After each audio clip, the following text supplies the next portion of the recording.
15-year-old having to go through what you've been through, that is, people talk about, going on a cross-country run in winter as character building, or going and climbing a mountain as character building. This is like real character building. Hello, my name's Charlie, the founder of Livedinsights, and welcome to the Livedinsights Podcast. We're going to be having conversations with many different people on many different topics to get their insights, their experiences, their knowledge, their wisdom to help other people. Please tell friends, tell family, tell colleagues, and without further ado, let's crack on with this episode. Welcome to another episode of the Livedinsights Podcast. And today's podcast, we're going to be talking to Josie and Marianne. And the topic is cancer. So it's something I know a lot about in terms of my experience. But in this case, unfortunately, although there's some positives to come, it's Josie's experience with cancer. But Marianne, her mum, getting her insights from a mother's perspective as well. So hello to both of you. Hi Josie, hi Marianne. Hi. Thank you for coming on this podcast. I mean, it may well get emotional at times, that's understandable, but I met you a couple of years ago, and that was because of my treatment for my cancer, which very much affected it was head and neck cancer, my throat and my mouth, and I was looking to do some talks, and I was very conscious of the effect and the treatment, and I hadn't done any for quite a few years, so I came to you for some help regarding that. So I knew you from that. But then, we kept in touch, but it was the 4th of October last year, I had a message from you, and it was basically to say that Josie had been diagnosed with cancer, and she was, at that point, you were waiting, she was having a PET scan done, and it's like, wow, and obviously, we've been in touch since, and I just want to go back to when you first, thought there was something wrong, because there must have been a reason to go to the doctors and get tests done, and then to get the diagnosis. So, Josie, what were the symptoms or the reasons for that? So it actually started last March, and I found a lump in the left side of my neck, and it was movable and small, and I didn't have symptoms of any, I wasn't tired. You felt normal? I felt normal. Yeah. So we went to the doctors, because obviously when you find a lump, you do get really scared. And straight away the doctors were like, no, it's reactive glands, maybe from a past virus or something. Come back in a few weeks if it doesn't go away. And they gave me antibiotics, I think, then. Yeah. So then I did the antibiotics, and obviously nothing went away. Yeah, and it didn't change. So we went back. Can't really remember. I think they gave a few more rounds of antibiotics. Okay. And there was a lot of fobbing off to an extent of, it's just reactive glands, they can take up to 6 months, and it's nothing to worry about and all that. And this is all through the GP? GP, yeah. Okay. And then I think in May I felt like a lump on the other side, but it wasn't the same. And it was kind of harder and wasn't as circle and movable as this lump. So did we go back to the doctors, I think? Yes, you went back with your dad, and the doctors then said, just go to A&E. No, there was one more appointment where... Oh no, that was the... I mean, there were quite a lot of appointments, and with various practitioners. So this is the first time they said, no, you need to go and see somebody else. Yeah, because I think they were taking a while for a referral, weren't they? They were waited till June, and we spoke to a different doctor, and he thought it was some disease that maybe a cat could cause. Oh, no, was that quite... I think there were a few options that it could be, various sort of infections and things like that. But he was leaning to more of an infection route rather than thinking it was cancer. Lymphoma, yeah. That was never mentioned.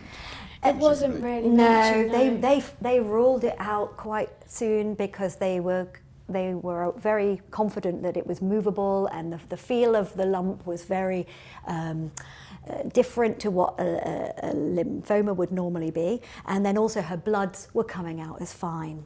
No, well, minor inflammation markers, but nothing significant.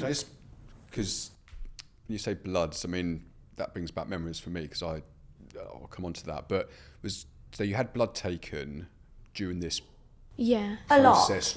Quite regularly. And was that a cannula put in, or just taken just from just like normal blood test at the doctor's. Right, so nothing, okay.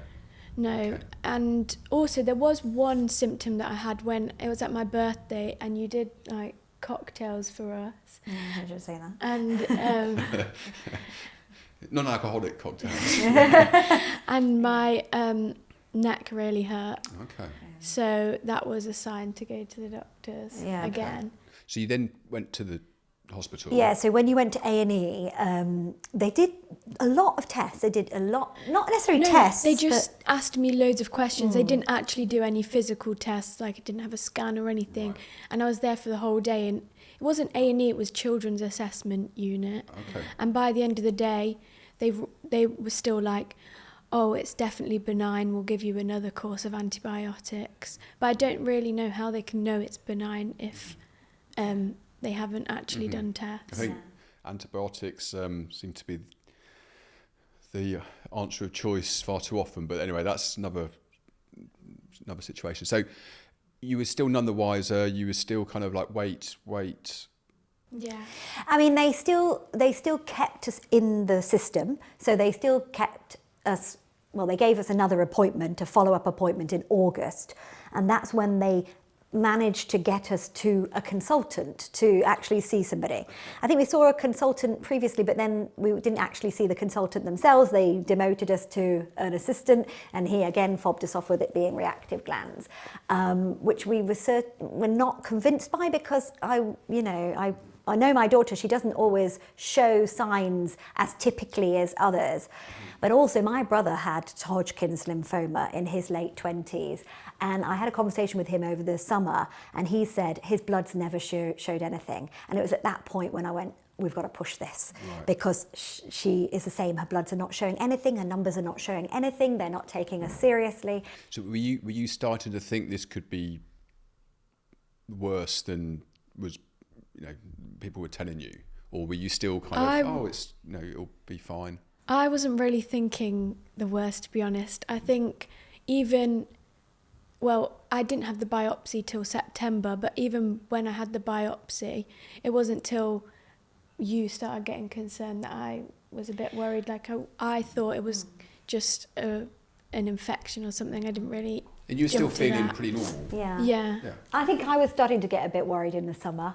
Me and my husband, we were both holding it inside and not wanting to deal with it. But when you Google it, the three options are not good. Like they just weren't. I think the reason why I didn't think it was lymphoma was because when I Googled it, I didn't have any symptoms that they had.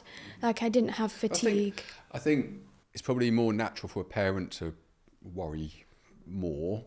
And yeah, I mean, Google, there's some good aspects, but there's definitely some worse aspects or bad aspects of that. So you then had a biopsy, and was that mentioned in terms of, let's just rule anything out? So what actually happened was we had an appointment in July before the summer, and he was quite reluctant to do the biopsy. He was like, if it was my daughter, I wouldn't really do it just because I don't need to. But if it will ease your worries, then I'll do it, and I'll put you on. What I'll do is I'll put you on the waiting list, so then you can come back after summer and we can review it and see. And then when we came back after summer, we had an appointment on, I think it was the Friday the 13th or something, or somewhere around that. I don't know if that's exactly the date. And at that point, her inflammation markers were ever so slightly raised. And on that basis, even though the consultant said, I'm 99% sure it's benign, he said, let's just do the biopsy just to be sure. But so he also said, I'm writing a book on lymphoma and you definitely don't have it, because actually otherwise that's what he actually said. Well, how do I put this? I'm sure it was well-meaning, but it also highlights that you have to push.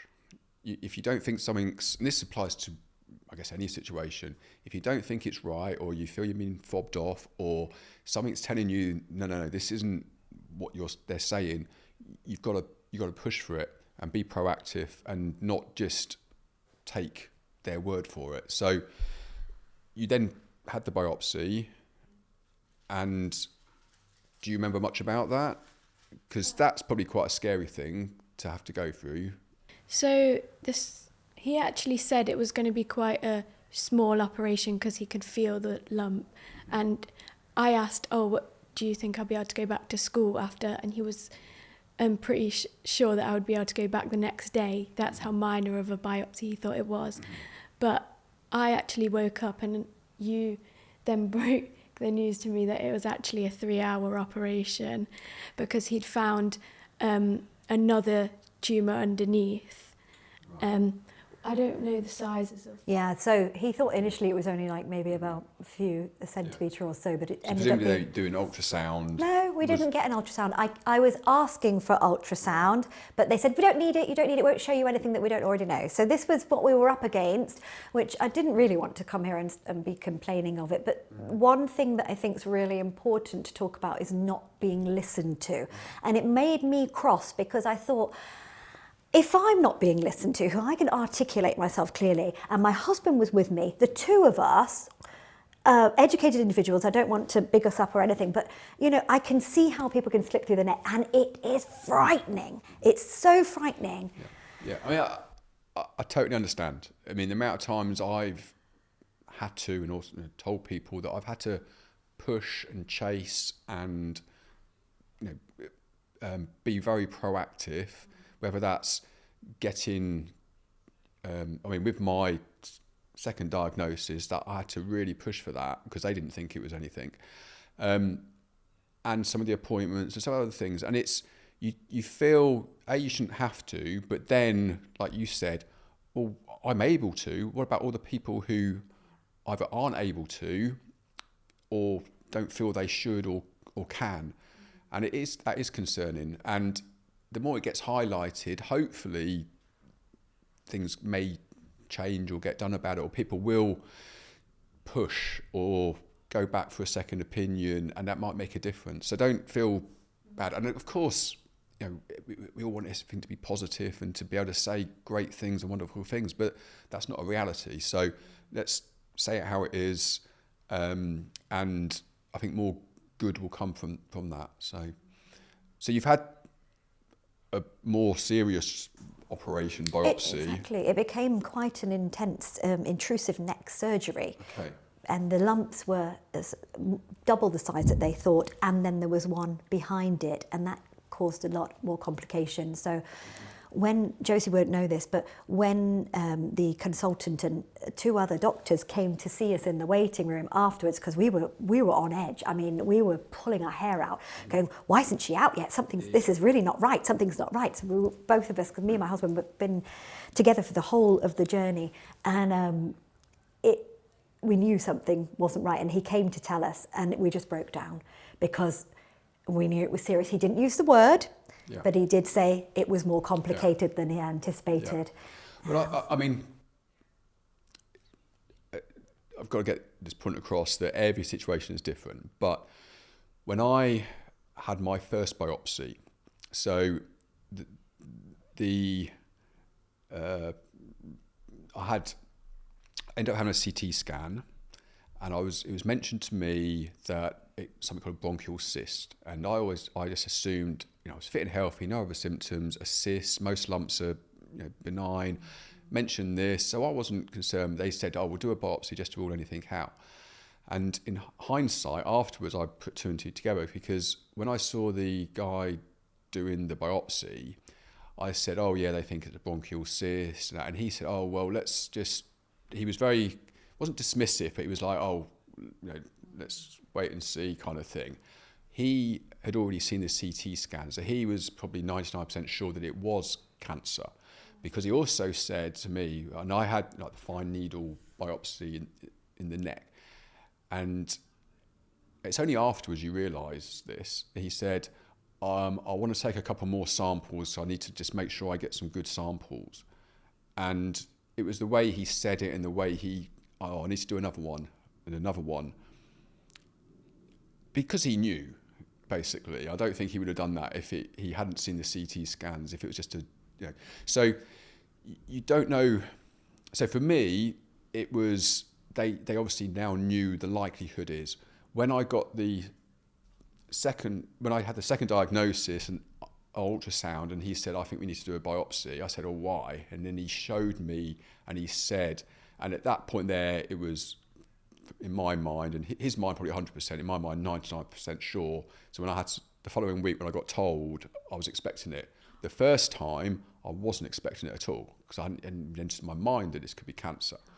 So with yourself, you said you were very concerned now because of the operation, the time it took, everything else. You were probably thinking the worst at that point. Definitely. Yeah. And yourself, were you still... She was out of it, recovering from the anaesthetic. I don't really... So presumably you had to then wait a while to get the I think that was the worst. I think the longer that I was waiting, the worse it got, because I think it was around 2 weeks. Wow, 2 weeks. Before they got back to us. So then when it was getting to the end of the 2 weeks, I was kind of thinking, oh, maybe it's not. No news is good news. I was thinking maybe it's not as... Yeah, well, that's because the consultant told us that he would get back to us by the Friday. So the operation was on the Wednesday, and he said he would get back to us on the Friday. And he even gave us his personal number, was very nice about it. We were calling him, no news. The results haven't come back yet. Because he even said to us he would personally take the sample to the clinic. But it turns out it must have had to go to City Hospital, or it had to go somewhere else. So anyway, there was a delay. And we were out of our mind. I mean, for 2 weeks was pure hell for us. I mean, I was just, the waiting was killing. It was really, really painful. So then you had the appointment after 2 weeks. Yeah. And you sat in a room. Yeah. Yeah, and I think the consultant, when we sat down, he started like talking as if everything was okay. So then I was starting to think, oh, maybe it's actually gonna not be as serious. Can I just ask, was it just him in the room? No, there was a few more people. So that's when I was a bit more unsettled. So it's something you come to learn, and you've learned, the more people in the room, the worse the news. And so again, go back to my... I went in not expecting to hear anything bad. I was expecting to hear, it's this, and we can do some surgery to remove it. And then more and more people coming into the room. And I don't know if there's 5 or 6 people. And I was like, well, there's a lot of you here, kind of. And then you realise why.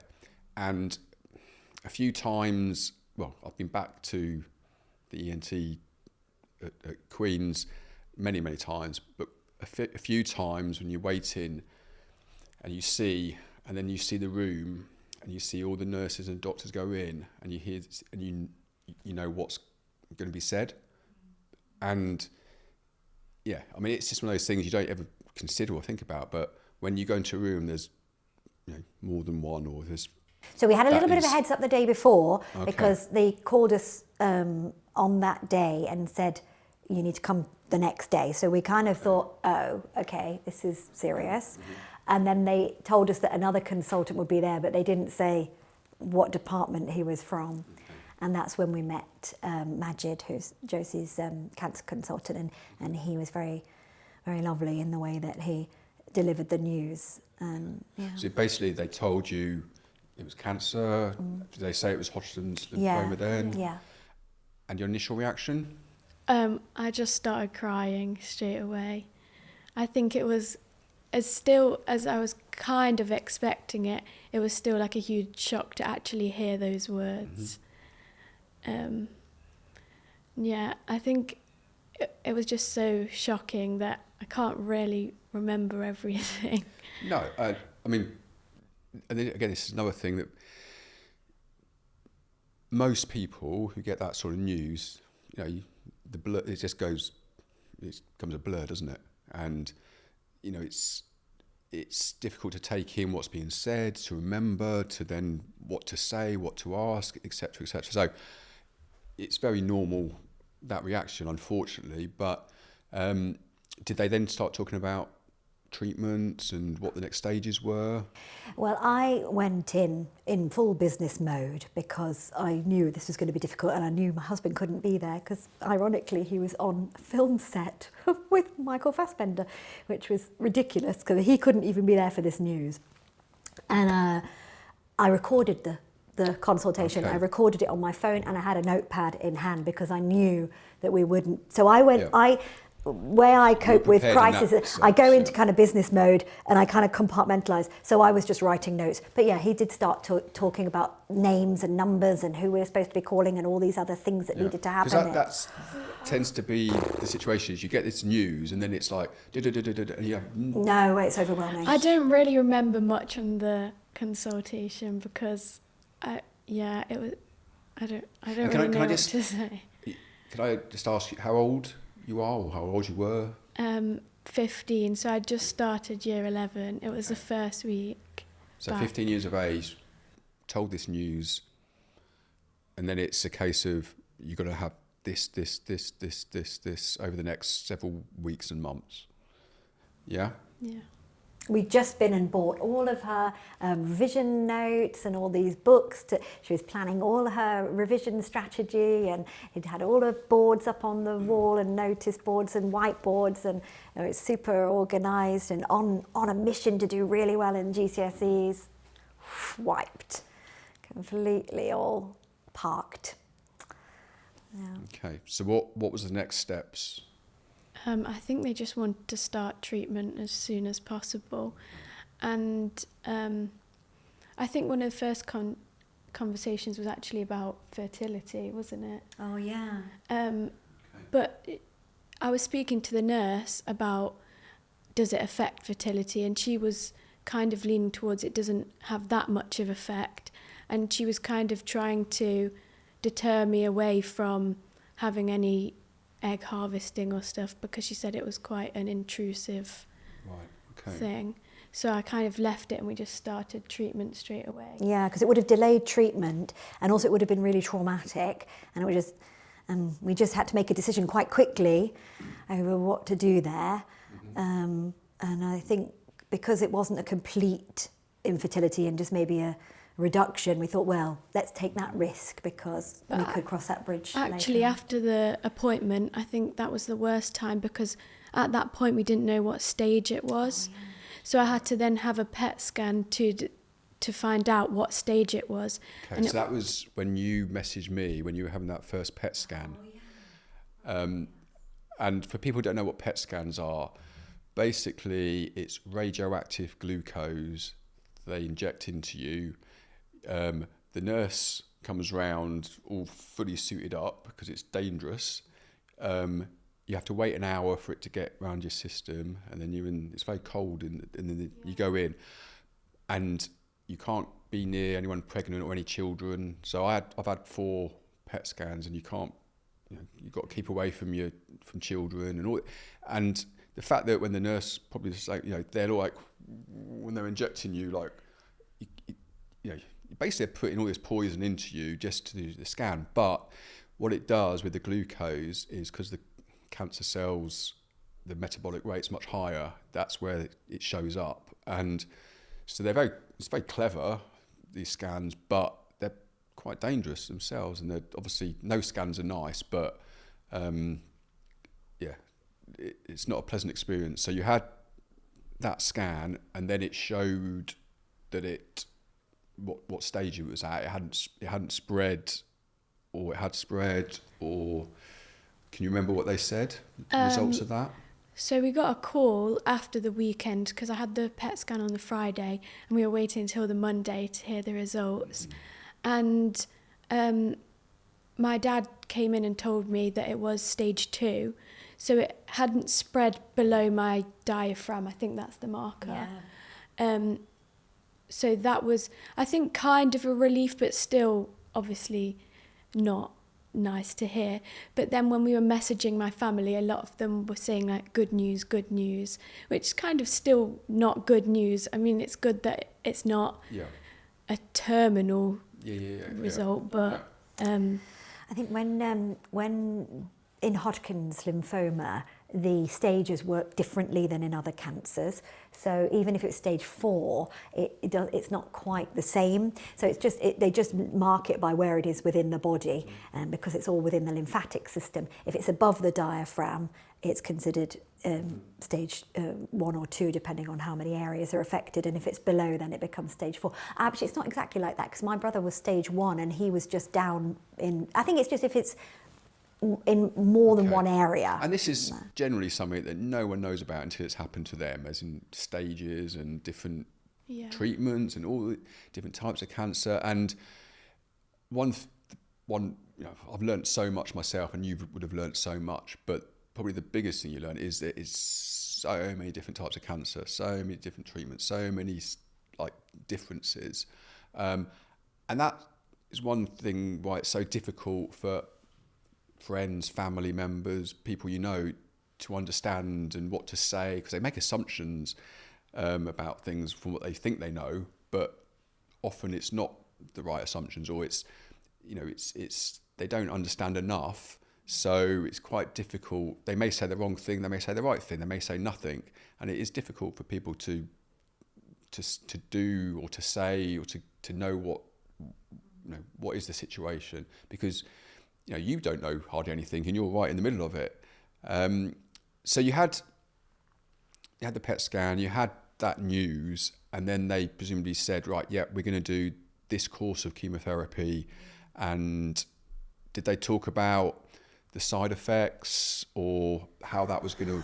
They did send us lots of links to look at with all the different drugs and medication and the side effects of it. So not immediately, but we went away that evening and read them. I don't know if you read it all. I wasn't really aware of many of the side effects, because I think a lot of things that happened during the treatment for me was quite surprising. I wasn't expecting a lot of those things, and I think you learn a lot yourself from the treatment, because there is so many things that can happen.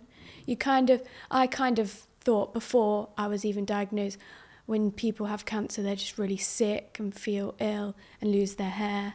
But there's so many other things that no one really talks about. Yeah.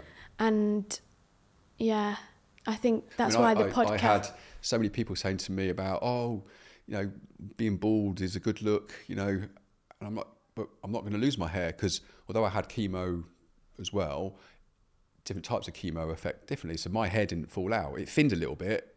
I could shake it and bits would come out, but no one would notice that. Yet the assumption was, oh, you're going to lose all your hair. And that's just, I'd probably assume the same if, but yeah, as you say, there's lots of assumptions people make. There's a lot of different side effects, and also people respond differently. So do you want to talk about your experience of your chemo? I hope you're finding this episode interesting, informative and beneficial. And if so, please like, comment, subscribe, follow, and keep watching and listening to future episodes. Tell your friends, tell your family, tell your colleagues. Also, if you can, go to the livedinsights.com website and fill in an online questionnaire. You'll be helping so many other people understand more about these different topics and issues. So remember, tune in to Lived Insights, the conversation, and the website. Thank you. So the way mine worked was the first 2 rounds of chemo, they just wanted to blast it pretty much. So I was very sick, and they had to give me a lot of anti-sickness medicine to even not be and steroids as well? Yeah. I'll talk about that after. But the chemo just made me so sick, and I think they were... but I was just being constantly sick, and they had to up loads of anti-sickness. And then I also... Stomach pains. You got the real pains, didn't you? You started having severe stomach pains. They didn't really know what it was, or, so we were toing and froing with various other medications trying. You take hundreds of medications. It was ridiculous. I mean, that's the other thing about how do people cope with this on their own, because you're left with this regime of things to do, taking up to 27 pills a day, and you've got to get the right order. So one of the things I mentioned about dealing with cancer is about how I felt for quite a while until I had, it was about losing control, as in I felt like there was nothing in my control. My life was out of my hands. There's nothing I could do. And I hated that. I mean, everything about it I hated, but it was that feeling out of control. And after my first round of chemo, it was the first weekend, so a week after, and I felt just horrendous. And I thought, how am I going to cope with another 6 weeks of radiotherapy and chemotherapy? And it was then about trying to change my mindset to think about what I can control. And you talked about all the medication, and one of the things was there's loads of things I could do, whether it was these mouthwashes, moisturising my neck, but also the medication, because it almost became a full-time job, taking the exact amount of dosage, different times a day, taking this, taking that. And actually, when you put all those little things that are in your control that will make a difference, and you feel like you're contributing to something, it is a full-time job doing all those little things, and eating and drinking and resting and everything else. So, yeah. I'm starting to remember more about the side effects now. Is the first cycle, I was just struggling more mentally with the steroids, because it just felt like my mind was actually being attacked, and it did not feel like me. I was just constantly angry, and I remember I was just not wanting to be near my dad at all for no reason. But yes, that was so upsetting for him. So he was really, really cut up by that, because he was trying to help her and she just pushed him away. She found him just really irritating and annoying. Even he couldn't breathe in her presence, because it was just everything. She went almost, I don't know what the word, but very... I mean, they use the word mood swings, but that's a bit light. It's not mood swings, because that sounds like, aggressive. you're just a bit angry. But yeah. I was really aggressive, and I just felt so angry the whole time. It was more angry than upset or anything. I think I just was so... You had to eat alone. She had to eat alone. She wouldn't be near us when we ate, because she couldn't cope with mouth noises. It's funny in hindsight, but it was so detailed. There must be a whole, going back to your cocktails, you mentioned the cocktail of different factors, as in you've got all the medication, there's going to be side effects. You've got the fact that you've got cancer and you're going through this treatment. That's going to cause mental and emotional stress and issues. You're a teenager, so you're going to have the effects of that as well. The hormones, all of that aspect. So you've got so much going on that it's almost inevitable that things like that are going to happen. But people perhaps wouldn't expect that or appreciate that could happen. And I guess with your dad, it must have been really tough for him. I mean, hopefully, understands that more now. And that was after the first round. And also during the first round, I think another thing that was really hard was not seeing anyone, because I was so ill and I was in hospital. I wasn't seeing my friends, and at that time... And you weren't going to school? No, I wasn't going to school, and I was worrying about not going to school because I was missing stuff. But also, from the whole year, I'd been looking forward to going to an Italy trip with school. It was a geography field trip to Italy, and all my friends were going, and I was supposed to be going, and then I got told I had cancer the week before I was supposed to be going, so I obviously couldn't go on that trip, and I had to see all the pictures from everyone going on the trip, and that was really upsetting, because I was actually in hospital when everyone was at the beach. I mean, it's difficult enough for anybody to know what to say or do that's going to be the best help, but for your friends, I mean, how did they respond, and how was their reaction? Because presumably they found out and they knew about it. I think, the worst. So I'll talk about my school friends first. Is I told them I was going to a school appointment, and I would tell them what had happened straight away, and then after the appointment, I obviously couldn't message them straight away, and I was getting a message from my friend, and she was like, "Oh, so what's going on, and I left it for ages because I just didn't really know how to tell everyone. I think it was the worst part, telling people, and because there were so many people to tell, and I didn't want to keep repeating like that word, but I told my friend, and I think everyone was just as shocked as me, and loads of people were like, but you're so healthy, how does that happen to you? And then I told my best friend, and I called her, and I was about to start speaking, and I just froze and I couldn't speak, so I had to get you to speak. And when she got told the news, she just burst out crying. Like, that was the worst part. Yeah. And It was awful. And then her mum came on the phone, and then they came over, and so she spent the evening with us, didn't she? Because the night before I was saying, I'm a bit worried. She was like, don't be worried, nothing, it won't be anything serious. Yeah. And that's a normal thing for people to say. Yeah.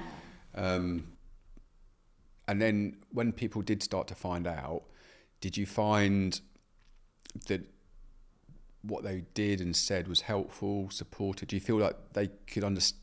Was it beneficial? Or did you feel that because they couldn't understand and didn't know what to do or say, it was kind of a more difficult situation? I think when I started treatment and people don't really expect you to feel as bad as you do, what they were saying wasn't as like supportive as you'd hope, because they just don't understand, and I wouldn't understand all the things that you have to go through. Yeah. So yeah, I think it was quite upsetting to see that people can't always be there for you because they're at school or at places. Yeah.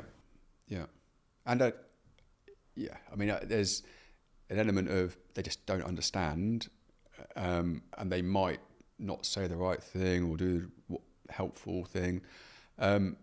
You're seeing them being normal, and you can't be in this situation, and it must be. I'm sort of looking at it from my perspective, but being at school age and all of that going on, it must be, incredibly difficult. And from a parent's point of view, you're just presumably just trying to work out all the things you can do, as you say, go into business mode. What can we do? Do this, and you still don't know what the right thing is to do or how best to deal with the situation. So the sickness was horrendous. You knew then that you had to go through another several rounds of this. Yeah. Was there a part of you that thought, well, how am I going to deal with this? There was actually, there's actually another girl from my school that also was diagnosed with cancer the same year as me. And I was talking to her, and she was telling me that the first cycle was the worst. And I actually have to agree with that, because as it went on, the side effects became more serious, but I didn't feel as bad because I was kind of used to it in a way. But I think every cycle had a different side effect that was, it just got worse. So in the second round, I had really bad mouth ulcers, and I just couldn't eat. And I wanted to eat because the steroids make you really hungry, but then it was physically burning my mouth to eat, so then I didn't want to eat anything. And then when that healed, had a break. That second break was really good because we just filled the time with loads of fun things, and I think having the David Lloyd membership was really good, to go swimming, and just be in try and do normal things, because I actually really like to do exercise, so I was constantly trying to keep my fitness because I am a dancer, but the steroids do just like deteriorate your muscles, so I was getting really annoyed and self-conscious that I'm not as like strong and fit as I was before, and even though I was doing stuff every day, it didn't seem to be helping or anything. I just felt really weak and out of breath. But towards the end of the first cycle, you're just about perking up, and you're still on the steroids, but she actually even performed on on a stage and did her song and dance, which was, in hindsight, absolutely crazy, but she was so determined to try and regain some sort of normality. When I first started treatment, I knew in 2 weeks I was supposed to be at a dance competition, and I was asking, will I be able to do it? And they kind of looked at me as if I was like crazy. And they said, yeah, they even postponed one chemo day to the next day so that I could be there. So it made me more determined to do it. But as the week went on, I was just getting weaker and weaker. But I was even in hospital the day before the competition, but they let me go, and I actually did perform. I didn't even know if I would make it through the dance without falling to the floor, but I actually did it. And it was a song and dance, which is actually quite incredible, because at that point we didn't even know, but the neck surgery did actually damage my vocal cord. So it I think they damaged part of the vagus nerve, and I only have half a vocal cord because the left side is not half a vocal cord. You've got only one vocal cord working, so you've got paralysis of the left vocal fold. Well, and that's pretty much the same because it doesn't work. Yeah. So I think it is improving now. My voice is stronger, but it was very quiet and weak, and that was affecting me because I couldn't really shout. So when I actually needed help, sometimes you didn't actually hear me, especially in the night.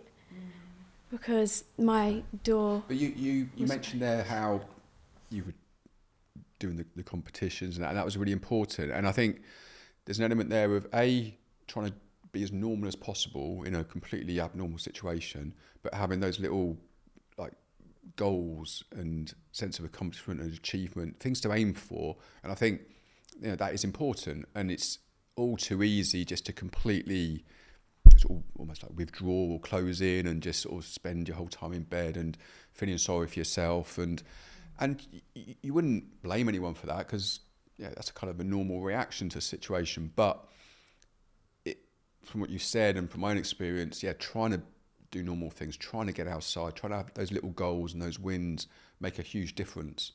So you were doing that knowing that you had more chemo to come. But you also said the first one was the worst, even though you experienced lots more side effects and other issues. And it's part of that because you'd got through it. So the fact that you've gone through something, you come out the other side, it's like, okay, that was horrendous. I don't want to do that again. But actually, I know I can do that again if I have to. Yeah. And also I think it was the fact that I knew how many cycles I was supposed to have, so I was kind of counting down. How many were there? 4. 4, okay. I think we should talk about the hair, because that's quite important for lots of people, especially lots of young girls. So Josie did have really long hair, like this really, but perhaps even longer and thicker. And of course, that was all going to come out. So after that dance competition, I ended up cutting her hair that weekend when we were in hospital, because our lovely dance teachers created a charity for the Princess Trust, the Little Princess Trust, and they raised over £1,400. So I needed to get her hair to donate it to the charity. So we were actually admitted in hospital when I started noticing it fall out, and you were like, let's just cut it now to save as much. Because I did want to donate it, because I didn't want it to go to waste, because it was really long and thick. 17 inches, wasn't it? Yeah. And so we got my nana to come with scissors to the hospital and cut it. So I feel like because I was in hospital and I was actually on lots of pain relief, it kind of didn't feel as upsetting to cut it off. And I think because it was going to the charity, I felt a lot better. That it wasn't going to just be wasted. So it wasn't as emotional as I thought. But then when I had short hair, lots of people were saying, oh, your hair looks really nice. And I was like, well, it's going to come out next week, so maybe don't say that. But they don't really know what's the best thing to say. But then when it was coming out as it was in a bob at that point, that was when it was like not very nice to see it thinning at the top, and I just actually physically wanted it off. Okay. So when I actually shaved, were you finding that like clumps were coming out? And yeah. when I was waking up, on the pillow there was loads of hair, and I was just like, I want to shave it. But for some reason you were like trying to wait. I don't really know why. I don't know. I don't remember that. I know it was just I think it was just the earliest opportunity was the Thursday or something of that week. I can't really remember, but it was an awful day. It was really emotional. It was really tense, but then we got it all done, and that was that. Yeah, but I originally got given a wig from the Little Princess Trust, but they came to fit it when I still had hair. So when I didn't have hair, it was too big for my head, and I just hated wearing it. But I felt bad saying anything because it was given by charity, but I didn't want to wear it. And actually, if I'd have got a wig from the start, I would have had more confidence, because now that I've got given this good wig, because I went back. And is that similar to how your hair was before? Similar as much as you could get, because obviously to donate hair you have to have quite a lot of it, so a lot of wigs aren't as long as you would like it, because my hair was pretty much down to past my belly button, I'd say. But no, this wig is pretty good. You're happy with that? Yeah, the nurses were very good. They actually said, no, we can go back to the Princess Trust, and I wouldn't have had the nerve to do it, because I was grateful for whatever they were giving, but then they said, oh no, it's important and we can swap it, so they swapped it, which was really lovely. So you can do that, which I didn't know you could do that. Okay, that's good. Okay, so I mean, talking to other people where their hair has come out, you can understand it's a big issue. And I guess the fact that there are such great wigs out there available, that can make a huge difference. So moving on to second, third, fourth round of the chemo, were you able to go back to school in between? Were you able to do... Well, the whole time I was still managing to go to dance once a week, but obviously it wasn't the same, and I had to sit down a lot and not do as long.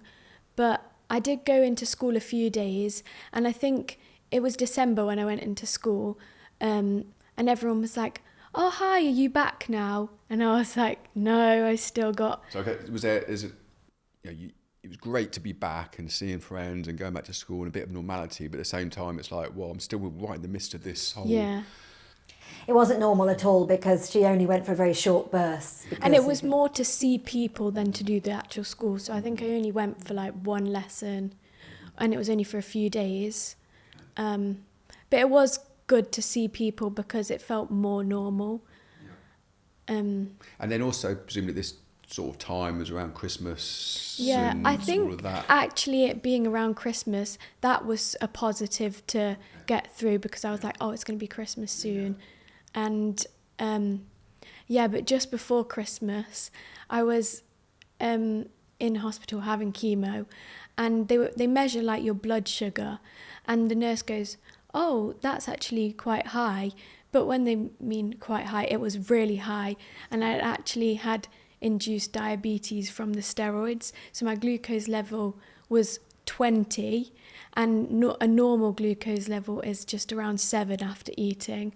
So that's significantly high. So then I had to start having treatment for diabetes essentially, and I was having insulin injections in my legs. And is that still the case, or has that come... No, that was just something to do with the steroids. Right. So as soon as I finished the steroids, that went away.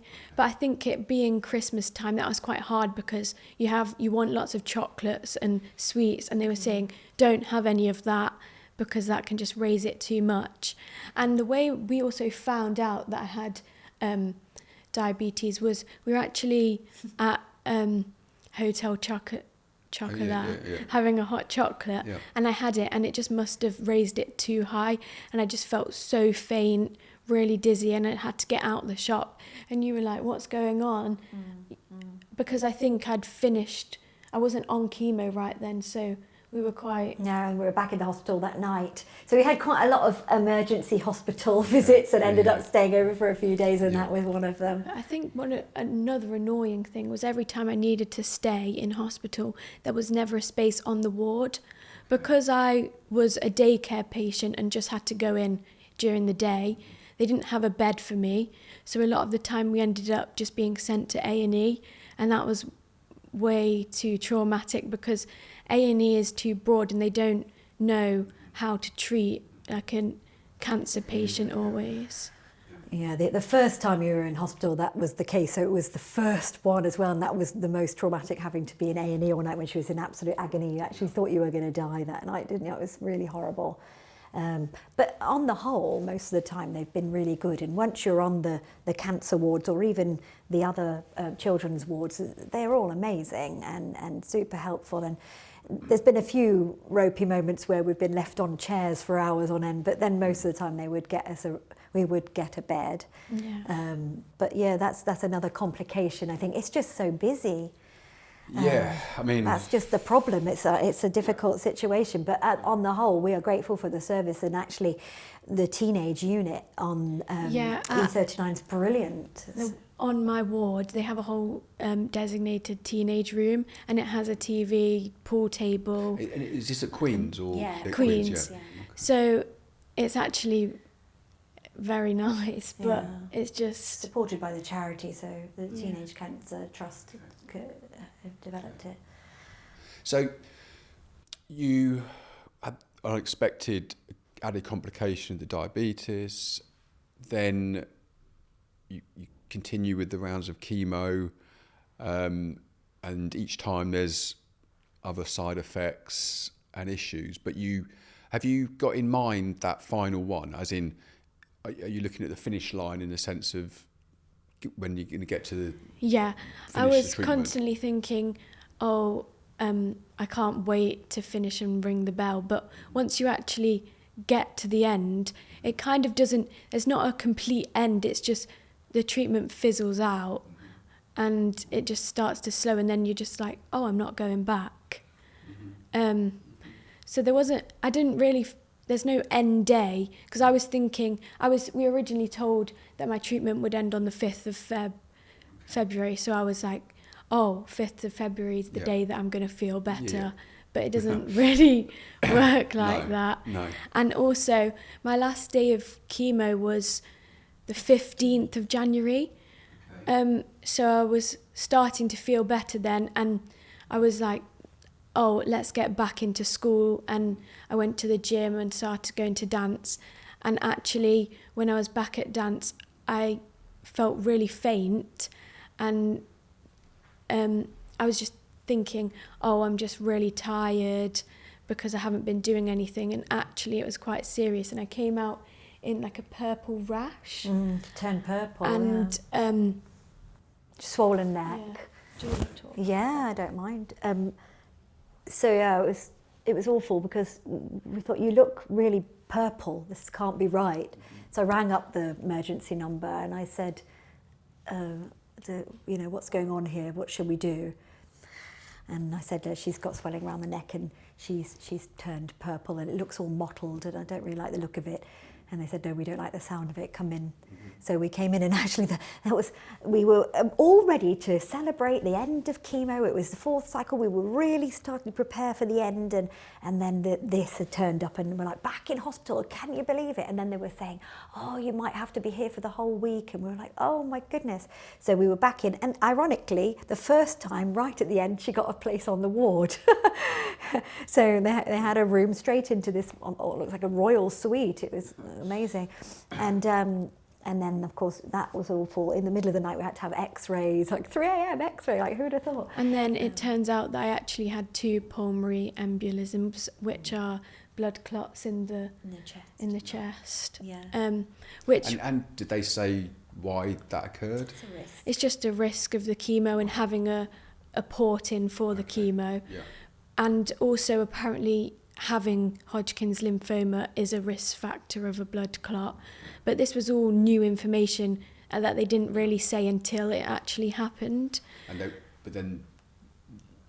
were able to diagnose that and then presumably do something about it, as in it remove had to them. be quite immediate treatment. So that was immediate injections in the leg. They were quite big injections, and essentially the treatment doesn't remove the blood clot, it just thins the blood to allow your body to dissolve the clot itself.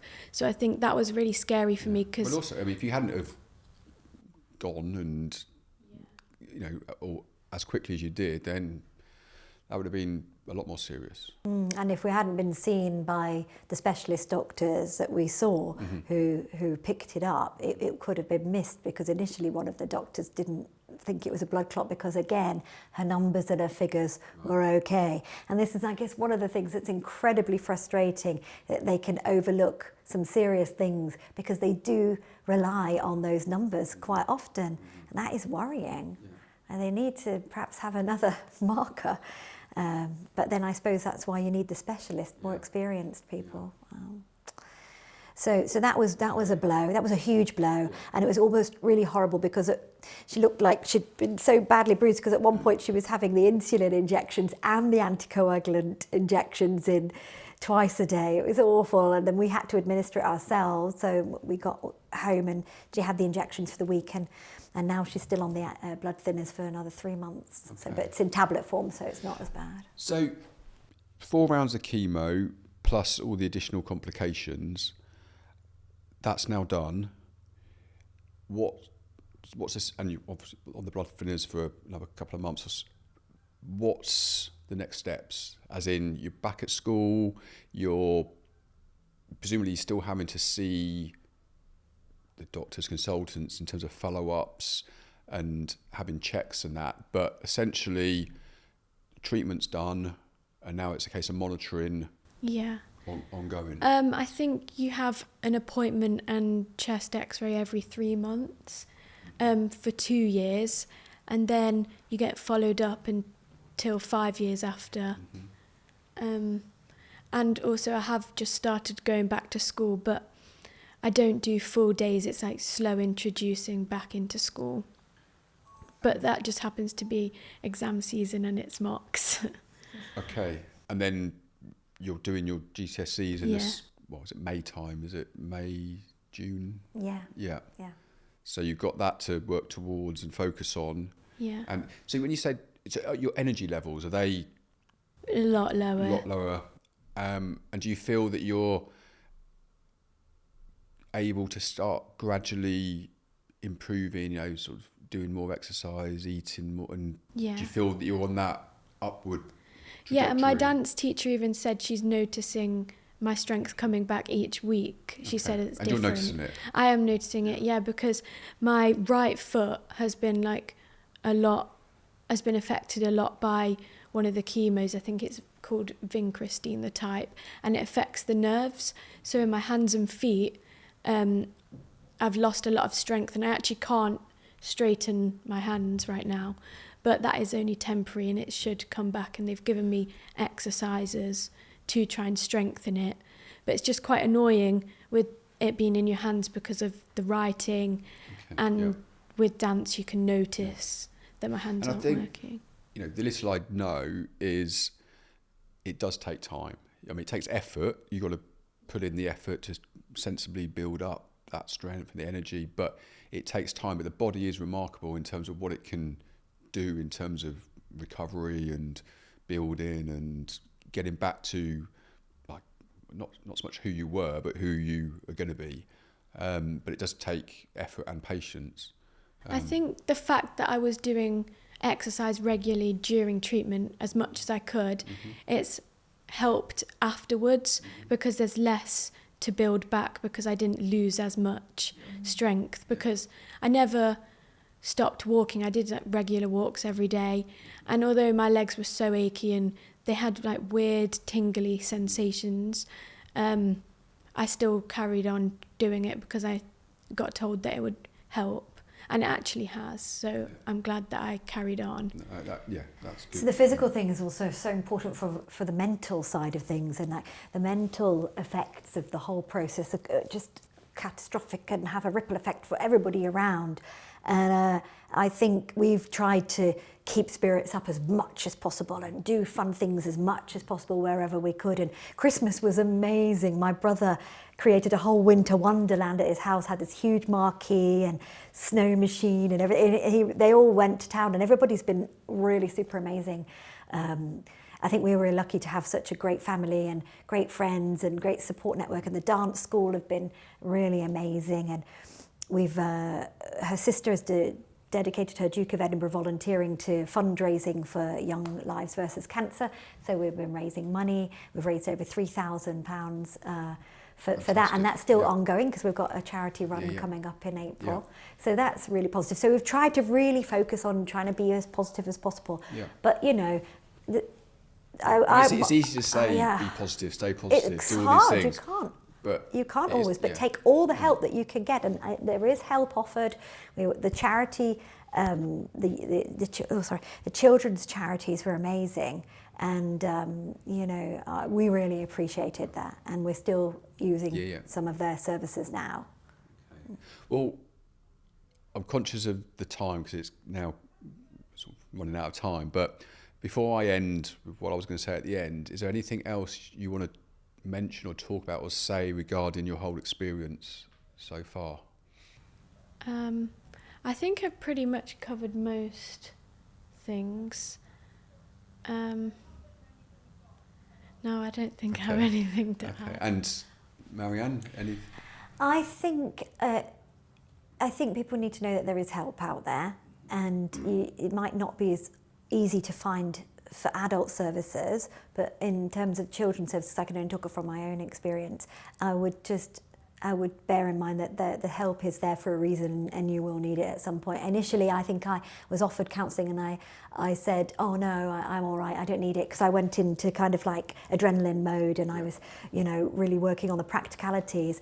But now I do need it. So yeah, I would say, just take it. Take what. Well, I think, as I mentioned before, everybody who's had a cancer experience, it's different for lots of different reasons, different circumstances, different treatments, etc. And it's really interesting to hear your experience and also getting the insights from a parent, which, you know, again, is really interesting. And unfortunately, it's all too common. People getting cancer at all different ages. You know, it's one. I mean, it's almost, whatever age, it's terrible, but it almost feels even worse when it's someone so young. But what I will say, and it may not, you know, you may not feel this situation, because the reality is, you know, cancer now will always be sort of part of your life. But, you know, I'm getting quite emotional now, because I thought, you know, it's me getting emotional, is when you contacted me, and obviously it brought back a lot of, you know, thoughts myself, but the overriding thought I had was this: you'll look back in years to come, and this will be so valuable, as in that phrase, what doesn't kill you makes you stronger. Because, you know, a 15-year-old having to go through what you've been through, you know, that is, you know, people talk about, you know, going on a cross-country run in winter as character building, or going and climbing a mountain as character building. This is like, you know, real character building. So, you know, the thought I had, I didn't say it to you because it's not the right, you know, appropriate time to say something, was you'll look back in years to come and not be grateful for this, but this has actually had a real positive impact on my life, which seems crazy to say, but, you know, I suspect that will happen. And I think, yeah, just listening, because of, you know, my experience over the last few years, and what Livedinsights is all about is trying to, you know, get people's experiences and educate people have better understanding. I really appreciate you coming on and doing this. Hearing from a 15-year-old who's had to go through this, and a parent, I've got a younger daughter, I can't imagine what that must be like. Just want to say thank you so much. I can't believe, if this is going to go out, I don't know if I'm going to put this out, but if it goes out, it just shows it's an emotional topic. But yeah, thank you so much, and all the best with GCSEs, everything else, and just what an extraordinary, young lady you are. So yeah, thank you and well done. Thanks, Charlie. And yeah, wow, wasn't expecting to tear up like this. I guess what I have to say is this is the third one I've done today. There's a lot of emotions and stuff. So, but I don't think there's anything wrong with that. No. So yeah. I think we've done so much crying. I think I spent about a month crying. Well, I sometimes talk about one of the best techniques to deal with this is distraction. Not think about it. Yeah. Look at other things. But when you do really think about it and really comes out, that's when the emotion comes out. And for me, it might be every couple of months something happens, and whether it's talking to somebody or thinking about it, or then the emotion comes out and the tears. And I'm trying to think when the last time I cried. It's been a while, and it's come out. But that's real. That's I think we've had a lot of anger more than and then I went into deep sadness. But I think initially we were sort of more fueled by anger. Like, why is this so wrong? You just feel, wrong. I think it's hard because you don't know what's caused it. So I always want to know have I done anything to cause it? But and I blamed myself. I must have done something wrong. What an awful mother I am, etc. Yeah. You just can't help it. You're trying to find answers. I think it's all natural reactions, and different emotions will come at different times.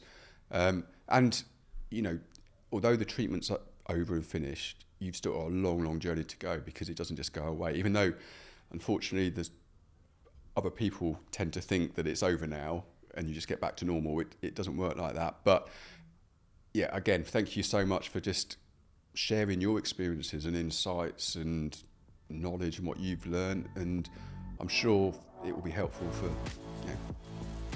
other people out there. So yeah, thank you. I'll go and get a tissue now.